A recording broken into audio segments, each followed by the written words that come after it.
അസ്സലാമു അലൈക്കും വറഹ്മത്തുള്ളാഹി തആല വബറകാത്തു. അസിയാഹത്തു തിബിയ എന്ന പാഠത്തിലെ മൂന്നാമത്തെ ടെക്സ്റ്റാണ് നോക്കാനുള്ളത്. ഈ ഒരു ഭാഗത്ത് ഇന്ത്യയുടെ മെഡിക്കൽ രംഗത്തുള്ള ഒരു ചരിത്രവും അതുപോലെ തന്നെ ഇന്ത്യയിലെ പ്രശസ്തരായിട്ടുള്ള ഡോക്ടേഴ്സ്, അതേപോലെ ഇന്ത്യയിലെ പ്രശസ്തമായിട്ടുള്ള പണ്ട് കാലത്തുണ്ടായിരുന്ന മെഡിക്കൽ രംഗത്ത് രചിക്കപ്പെട്ട ഗ്രന്ഥങ്ങൾ, ഇതിനെക്കുറിച്ചാണ് പ്രധാനമായിട്ടും പറയുന്നത്. ആദ്യത്തെ പാരഗ്രാഫിൽ പറയുന്നത്, പണ്ട് കാലം മുതൽ, ഒരുപാട് കാലങ്ങൾക്ക് മുമ്പേ മുതൽ തന്നെ അറബ് ലോകത്ത് ഇന്ത്യ വളരെയധികം പ്രശസ്തമായിരുന്നു. അതേപോലെ തന്നെ ഇന്ത്യയിലെ ഡോക്ടേഴ്സും അതേപോലെ തന്നെ ഇന്ത്യയുടെ മരുന്നുകളും ഡ്രഗ്സുകളും ഇന്ത്യയിലെ മെഡിക്കൽ രംഗത്തുള്ള കിതാബുകളും ബുക്സൊക്കെ അറബികളുടെ അടുക്കലും ലോകത്തിലും വളരെയധികം പ്രശസ്തമായിരുന്നു. ഇന്ത്യയിലുള്ള വലിയ വലിയ ആളുകളൊക്കെ, വലിയ വലിയ ഡോക്ടേഴ്സൊക്കെ, അവരൊക്കെ ഈ അറബി നാടുകൾ സന്ദർശിച്ചിരുന്നു. എന്നിട്ട് നമ്മുടെ ഇന്ത്യയിലുള്ള ഗ്രന്ഥങ്ങളൊക്കെ അവർ അറബിയിലേക്ക് സംസ്കൃതത്തിൽ നിന്ന് അബ്ബാസി കാലഘട്ടത്തിൽ പലതും മൊഴിമാറ്റം നടത്തിയിട്ടുമുണ്ട്. ഈ ഇന്ത്യൻ ഗ്രന്ഥങ്ങളൊക്കെ അറബിയിലേക്ക് മൊഴിമാറ്റം നടത്തുന്നതിൽ ബൈത്തുൽ ഹിക്മ എന്ന് പറഞ്ഞു കഴിഞ്ഞാൽ നമ്മൾ നേരത്തെ പാഠത്തിൽ പഠിച്ചിരുന്നു, ഒരു ട്രാൻസ്ലേഷൻ മൂവ്മെന്റ് ആയിരുന്നു ബൈത്തുൽ ഹിക്മ. ഈ ബൈത്തുൽ ഹിക്മക്ക് വളരെയധികം ഒരു ഇൻസ്റ്റിറ്റ്യൂഷനും കൂടിയായിരുന്നു. അതിന് വളരെയധികം സ്വാധീനമുണ്ട്. അതേപോലെ തന്നെ ഇന്ത്യയുടെ ഒരു പാരമ്പര്യം അത് ലോകത്തിനെല്ലാം കാണിച്ചു കൊടുക്കുന്നതിൽ ഇതിലെന്തുണ്ട്, വളരെയധികം പ്രാധാന്യമുണ്ട്. പിന്നെ പ്രത്യേകിച്ച് അബ്ബാസി കാലഘട്ടത്തിൽ, അതിൽ പ്രത്യേകിച്ച് ഹാറൂൺ റഷീദിന്റെയും മഅ്മൂന്റെയും ഒക്കെ കാലഘട്ടത്തിൽ ഇന്ത്യൻ ഡോക്ടേഴ്സും അതേപോലെ തന്നെ തത്വജ്ഞാനികളും പണ്ഡിതന്മാരൊക്കെ അവരുടെ ഭരണത്തിന്റെ തലസ്ഥാനങ്ങളിൽ ഉണ്ടായിരുന്നു. അപ്പോൾ ആ ഒരു കാലത്ത് അവിടെ നമ്മുടെ ഇന്ത്യൻ ഡോക്ടേഴ്സും അതേപോലെ തന്നെ പണ്ഡിതന്മാരൊക്കെ ഉണ്ടായിരുന്നു. അതിൽ ചിലരൊക്കെ ജുന്തി സാബൂർ മദ്രസയിൽ പഠിക്കുകയും അവിടെ നിന്ന് അറബിയും അതേപോലെ തന്നെ പേർഷ്യൻ ഭാഷയൊക്കെ പഠിക്കുകയും ചെയ്തു. അത് കാരണത്താൽ അവർക്ക് എന്താണ്, ഇന്ത്യൻ പുസ്തകങ്ങൾ, നമ്മുടെ സംസ്കൃതത്തിൽ നിന്നുള്ള പുസ്തകങ്ങൾ അറബിയിലേക്ക് മൊഴിമാറ്റം നടത്താൻ അവർക്ക് വളരെയധികം എളുപ്പവുമായി. അത്തരത്തിൽ പ്രസിദ്ധനായിട്ടുള്ള ഒരു ഇന്ത്യൻ ഡോക്ടറായിരുന്നു കാക്ക ഹിന്ദി എന്ന് പറയുന്നത്. വളരെയധികം മുമ്പുള്ള ആളുകളാണ് ഇവരൊക്കെ. കാക്ക ഹിന്ദി എന്ന് പറയുന്ന ആള്, അദ്ദേഹം വളരെയധികം വലിയൊരു തത്വജ്ഞാനിയായിരുന്നു. അതേപോലെ തന്നെ മുമ്പുള്ള തത്വജ്ഞാനികൾ വളരെയധികം പ്രശസ്തനായിട്ടുള്ള ഒരാളായിരുന്നു. അദ്ദേഹത്തിന് ഈ ഒരു മെഡിക്കൽ രംഗത്ത് അദ്ദേഹത്തിൻ്റെതായ ഒരു കാഴ്ചപ്പാടുണ്ട്.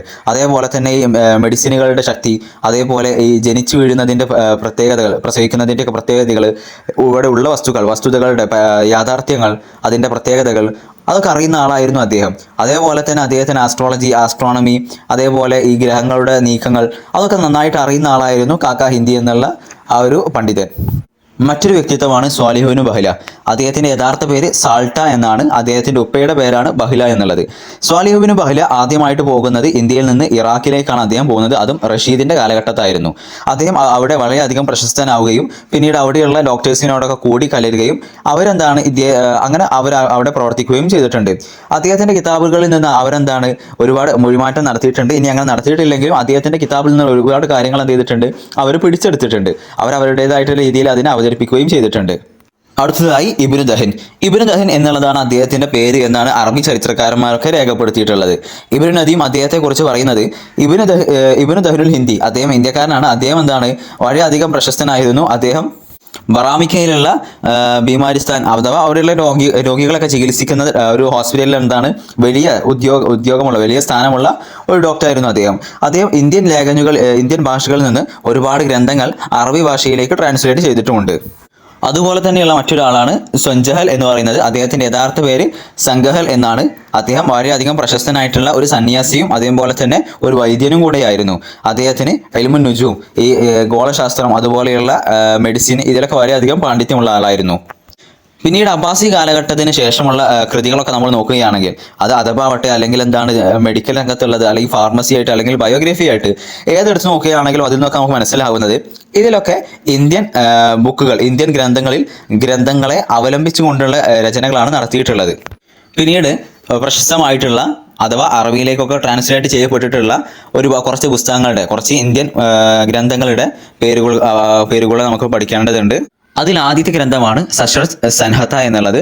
ഇന്ത്യയിലെ മെഡിക്കൽ രംഗത്ത് രചിക്കപ്പെട്ടിട്ടുള്ള ആദ്യത്തെ ഗ്രന്ഥമാണ് സശ്രത് സൻഹത. ഇത് അറബിയിലേക്ക് മൊഴിമാറ്റം ചെയ്യുകയും ചെയ്തിട്ടുണ്ട്. ഈ ഗ്രന്ഥം രചിച്ചിട്ടുള്ളത് മെഡിക്കൽ രംഗത്തൊക്കെ വളരെയധികം നിപുണനായിട്ടുള്ള സശ്രത് എന്നുള്ള വ്യക്തിയാണ് ഇത് രചിച്ചിട്ടുള്ളത്. അദ്ദേഹം ഈ ഒരു മേഖലയിലെ നെടുന്തൂണായിരുന്നു. അദ്ദേഹം ഈ ഇൽമു തിബിന് മെഡിക്കൽ പഠിച്ചിട്ടുള്ളത് ദിയു ദാസ് എന്ന് പറയുന്ന ഒരാളിൽ നിന്നാണ് അദ്ദേഹം ഈ മെഡിക്കലൊക്കെ പഠിച്ചിട്ടുള്ളത്. അദ്ദേഹത്തിന്റെ ഈ ഗ്രന്ഥം അത് അറബിയിലുള്ള ഇബ്നു സീന രചിച്ചിട്ടുള്ള ഖാനിനോട് സമാനമായി നിൽക്കുന്നതാണ്. അപ്പോൾ ഖാനിൻ എന്ന് പറഞ്ഞാൽ ഇബ്നു സീന ഈ ഇൽമു തിബിൽ രചിച്ചിട്ടുള്ള ഒരു ഗ്രന്ഥമാണ്. അതിനോട് കിടയൊക്കുന്ന ഒരു ഗ്രന്ഥമാണ് അദ്ദേഹത്തിന്റെ ഈ സശ്രത് സൻഹത എന്ന് പറയുന്ന ഗ്രന്ഥം. അറേബ്യൻ ചരിത്രകാരന്മാരൊക്കെ അദ്ദേഹത്തിനെ സസ്രത്ത് എന്നുള്ള പേരിലാണ് വിളിക്കുന്നത്. അതേപോലെ തന്നെ അബൂബക്കർ സക്കരിയ റാസി തങ്ങൾ പറയുന്നു അദ്ദേഹത്തിന്റെ ഗ്രന്ഥമായിട്ടുള്ള അൽ ഹാവി ഫിദ്ദിബ് എന്ന് പറയുന്ന റാസി തങ്ങൾക്കൊരു ഗ്രന്ഥമുണ്ട്. ആ ഗ്രന്ഥത്തിൽ ഒരുപാട് അവലംബങ്ങൾ, ഒരുപാട് റെഫറൻസുകൾ എടുത്തിട്ടുള്ളത് ഈ സശ്ര സൻഹതയിൽ നിന്നാണ്. അതേപോലെ തന്നെ അബു ഉസൈബിയ പറയുന്നുണ്ട് റാസി തങ്ങൾ അദ്ദേഹത്തിന് ഒന്നിൽ അധികം തവണ ഒരുപാട് ഗ്രന്ഥങ്ങളിൽ എന്ത് ചെയ്തിട്ടുണ്ട്, അദ്ദേഹം സശ്ര സൻഹതയിൽ നിന്നുള്ള റഫറൻസുകൾ എടുത്തിട്ടുണ്ട്. ഈ ഗ്രന്ഥം ആദ്യമായിട്ട് സംസ്കൃതത്തിൽ നിന്ന് പേർഷ്യയിലേക്കായിരുന്നു ട്രാൻസ്ലേറ്റ് ചെയ്തിട്ടുണ്ടായിരുന്നത്. പിന്നീട് പേർഷ്യയിൽ നിന്നാണ് അറബിയിലേക്ക് ട്രാൻസ്ലേറ്റ് ചെയ്യുന്നത്. പേർഷ്യയിൽ നിന്ന് അറബിയിലേക്ക് ട്രാൻസ്ലേറ്റ് ചെയ്യുന്നത് അബ്ദുല്ലാഹി ഇബ്നു അലി എന്നവരാണ്. അതേപോലെ തന്നെ കുറച്ച് ചരിത്രകാരന്മാർ രേഖപ്പെടുത്തുന്നത് ഈ ട്രാൻസ്ലേറ്റ് ചെയ്തിട്ട് അബ്ദുള്ള അലി അല്ല, മറിച്ച് കാക്ക ഹിന്ദിയാണ് ട്രാൻസ്ലേറ്റ് ചെയ്തത് എന്ന് കുറച്ച് പണ്ഡിതന്മാർ പറയുന്നുണ്ട്. ഏതായാലും ഈ ഗ്രന്ഥത്തിനെ ഷിർക്ക് അതുപോലെ തന്നെ സൈറക് എന്നൊക്കെ ഇവർ പേരിട്ട് വിളിച്ചിട്ടുണ്ട്, ചരിത്രകാരന്മാർ പേര് വിളിച്ചിട്ടുണ്ട്. അതുപോലെ തന്നെയുള്ള രണ്ടാമത്തെ ഗ്രന്ഥമാണ് ജർക്ക് സൻഹത എന്നുള്ളത്. അതിനെ രചിച്ചിട്ടുള്ളത് ജർക്ക് എന്ന് പറയുന്ന വ്യക്തിയാണ്, ഒരു പണ്ഡിതനാണ്.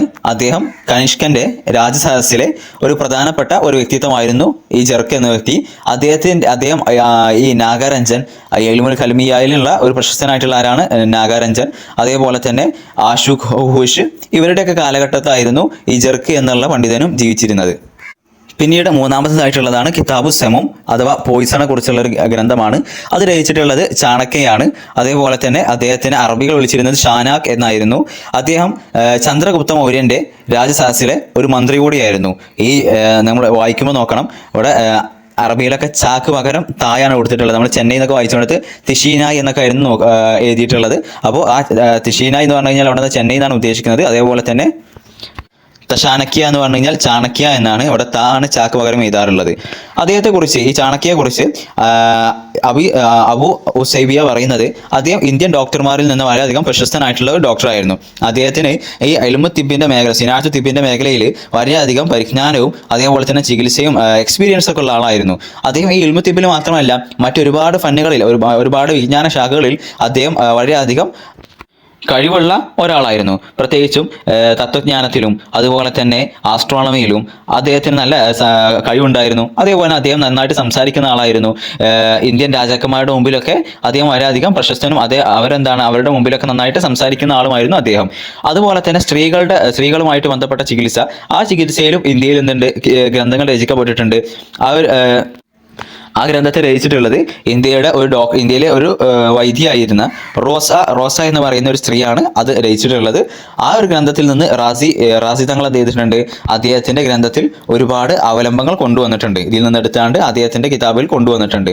അതേപോലെ തന്നെ ഒന്നുള്ളതാണ് കിതാബ് തോക്ഷണൽ അല്ലെങ്കിൽ നോക്ഷണൽ എന്ന് പറയുന്നത്. അത് ഇന്ത്യയിൽ നിന്നുള്ള ഒരു ഡോക്ടറായിട്ടുള്ള തോക്ഷണലാണ് അത് രചിച്ചിട്ടുള്ളത്. അറബി ചരിത്രന്മാരൊക്കെ പറയുന്നുണ്ട്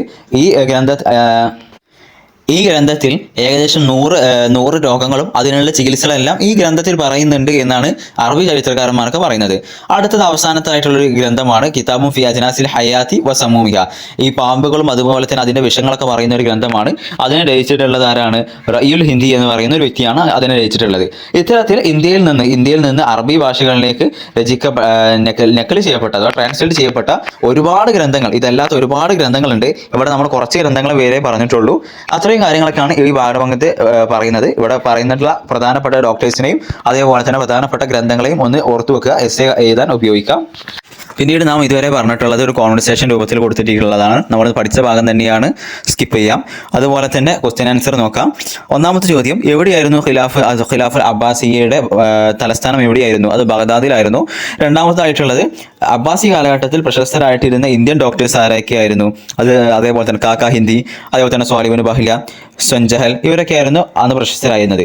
മൂന്നാമത്തെ ചോദ്യം, മാഹിയ കുത്തുബുൽ തിബിയത്തിലതി തർജ്ജമത്തിൽ അറബിയ, അറബിയിലേക്ക് ട്രാൻസ്ലേറ്റ് ചെയ്യപ്പെട്ടിട്ടുള്ള ഇന്ത്യൻ വൈദ്യ ഗ്രന്ഥങ്ങൾ ഏതൊക്കെയാണ്? നമ്മൾ പറഞ്ഞുള്ള ജർക്ക് സൻഹത, അതേപോലെ തന്നെ സശ്രത് സൻഹത, കിതാബു സമൂം, അങ്ങനെയുള്ള ഒരുപാട് ഗ്രന്ഥങ്ങൾ, കിതാബ് തോക്ഷണൽ, കിതാബു ഫി അജ്നാസിൽ ഹയാത്തി വ സമൂമിയ, അതൊക്കെ അതിൽ പെടുന്നതാണ്. അതേപോലെ തന്നെ നാലാമതായിട്ടുള്ളത് ചന്ദ്രഗുപ്ത മൗര്യന്റെ കാലഘട്ടത്തുണ്ടായിരുന്ന മന്ത്രി ആരായിരുന്നു? അത് ചാണക്യനായിരുന്നു. അതേപോലെ തന്നെ കിതാബ് അജ്നാസ് ഹയാത്തി സമൂമിയ എന്ന് പറയുന്നത് ആരാണ് രചിച്ചത്? റയുൽ ഹിന്ദിയാണ് രചിച്ചിട്ടുള്ളത്. അടുത്തതായിട്ടുള്ളത് വിട്ടുഭാഗം പൂരിപ്പിക്കാനുള്ളതാണ്. അതിൽ ഒന്നാമത്തത് ശരിയായിട്ട് വരുന്നത് ഇഷ്തഹറത്ത് എന്നുള്ളതാണ്. രണ്ടാമത്തേൽ വരുന്നത് കാക്കാ ഹിന്ദി അല്ലദി എന്നുള്ളതാണ് ശരി, അല്ലദി എന്നുള്ളതാണ് ശരി. മൂന്നാമത്തേതിൽ ശരി കാന എന്നുള്ളതാണ്, കാന വസീറൻ ഫി ബിലാത്തി എന്നുള്ളതാണ്. അതേപോലെ തന്നെ നാലാമത്തേത് ശരി അല്ലഫത്തുഹു എന്നുള്ളതാണ്, ഫി ഇലാജാത്തി നിസായി അല്ലഫത്തുഹു തൊബീവത്തു അങ്ങനെയാണ് വരേണ്ടത്. അതേപോലെ തന്നെ അഞ്ചാമത്തേൽ ശരി നുഖിലത്ത് എന്നുള്ളതാണ്, നുഖിലത്ത് കുത്തുബുൽ ഹിന്ദിയത്തു അങ്ങനെയാണ് വരേണ്ടത്. അതേപോലെ തന്നെ പിന്നീടുള്ള ജുംല ഉണ്ടാക്കാനുള്ള അൽഫാദുകളാണ്. അതിന്റെ അർത്ഥം നോക്കുകയാണെങ്കിൽ അൽ അക്കാക്കീർ എന്ന് പറഞ്ഞു കഴിഞ്ഞാൽ ഡ്രഗ്സ് എന്നുള്ള അർത്ഥമാണ്. അതേപോലെ തന്നെ ബൈത്തുൽ ഹിക്മ എന്ന് പറഞ്ഞു കഴിഞ്ഞാൽ ആ ഒരു ട്രാൻസ്ലേഷൻ സംഭവമാണ്, ബന്ധപ്പെട്ട ഒരു മൂവ്മെന്റ് ആയിരുന്നു ബൈത്തുൽ ഹിക്മ എന്നുള്ളത്. അത്തിബാഗ് എന്ന് പറഞ്ഞു കഴിഞ്ഞാൽ ഡോക്ടേഴ്സ്. അതുപോലെ തന്നെ അൽ മറാജി എന്ന് പറഞ്ഞു കഴിഞ്ഞാൽ അവലംബങ്ങൾ, റെഫറൻസ്. ഇസ്തിഫാദ എന്ന് പറഞ്ഞു കഴിഞ്ഞാൽ ഉപകാരം എടുക്കുക. പിന്നീട് റീറൈറ്റ് ചെയ്യാനുള്ളതും തെർജുമ ചെയ്യാനുള്ളതൊക്കെയാണ്, അതൊക്കെ നമുക്ക് സ്കിപ്പ് ചെയ്യാം.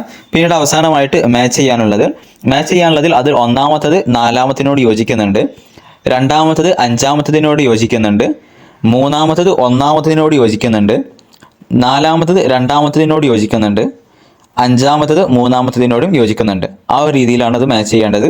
പിന്നീട് ശരിയും തെറ്റും നോക്കാനുള്ളതൊക്കെ ഉണ്ട്, അത് നമുക്ക് ഇപ്പോൾ ഇമ്പോർട്ടൻ്റ് അല്ല, നമുക്ക് സ്കിപ്പ് ചെയ്യാം.